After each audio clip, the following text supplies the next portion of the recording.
Perkenalkan, nama saya Joshua Ditya Sirait, saya dari kelompok 4. Presentator pertama akan mempresentasikan sistem reproduksi manusia. Sebelum masuk ke materi, saya mempunyai satu quotes, yaitu tujuan tidak tercapai bukan tragedi kehidupan.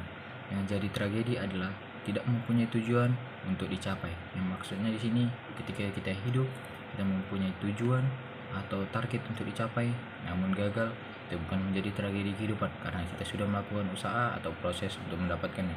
Tapi ketika kita hidup, kita tidak mempunyai target, kita tidak punya apa yang mau dicapai, maka itulah yang menjadi tragedi kehidupan.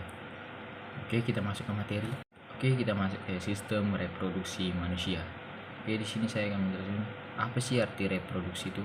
Reproduksi itu adalah kemampuan makhluk hidup untuk menghasilkan keturunan yang baru. Kemudian, kapan sih sistem reproduksi bisa dimulai? Sistem reproduksi dimulai saat manusia mencapai masa kedewasaan atau pubertas balik yang ditandai dengan munculnya tanda kelamin primer dan sekunder. Setelah kita mengetahui kapan terjadi reproduksi manusia, kita di sini akan memahami bagaimana sih cara reproduksi manusia itu.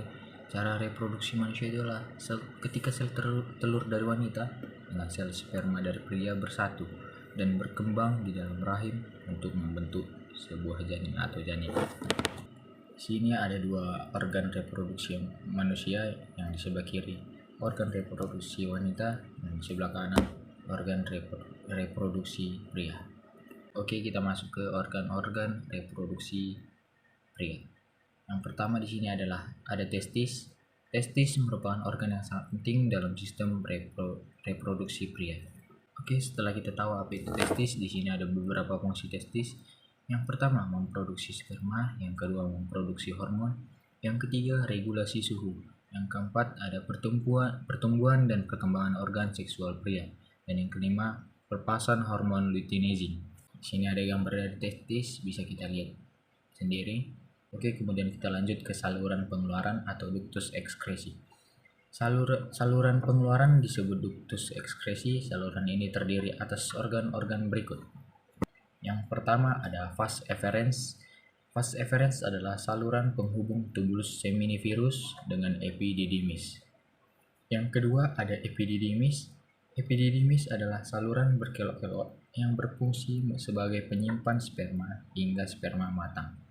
Kemudian kita lanjut, faktor yang bisa meningkatkan resiko epididymis.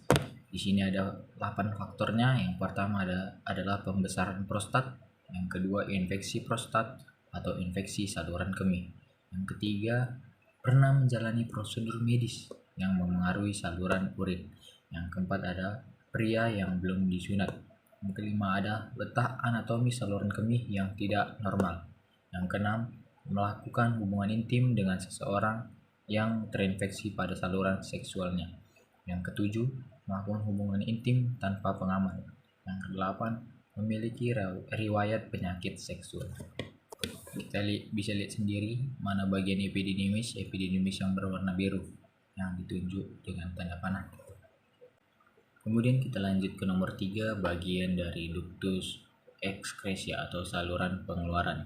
Di sini ada yang ketiga, vas deferens. Vas deferens adalah saluran lanjutan epididymis. Vas deferens menghubungkan testis dan uretra. Lalu yang keempat ada saluran ejaculatorius. Saluran ejaculatorius adalah terdiri atas pasang dan merupakan bagian dari vas deferens yang berfungsi memancarkan semen ke uretra. Sekian dari presentasi saya materi tentang sistem reproduksi manusia pada bagian reproduksi laki-laki.